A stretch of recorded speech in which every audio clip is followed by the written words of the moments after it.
Hi everyone. In this video, I will teach you how to create a random pattern using a script in Adobe Illustrator.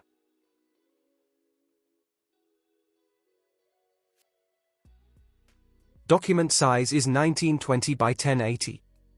Bring the icons to the Illustrator file.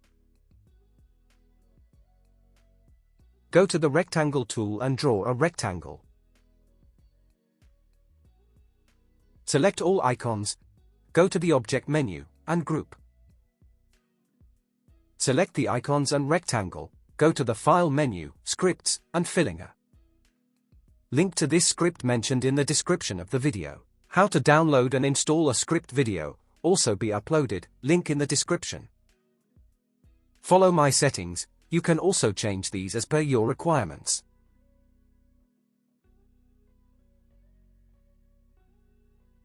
Let's try it on other shapes.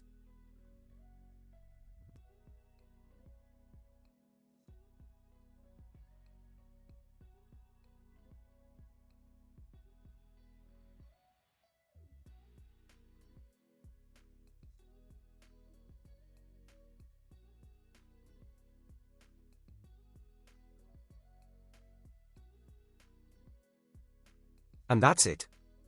Share your thoughts on this. If there is any question, you can ask in the comment section. Thank you for watching.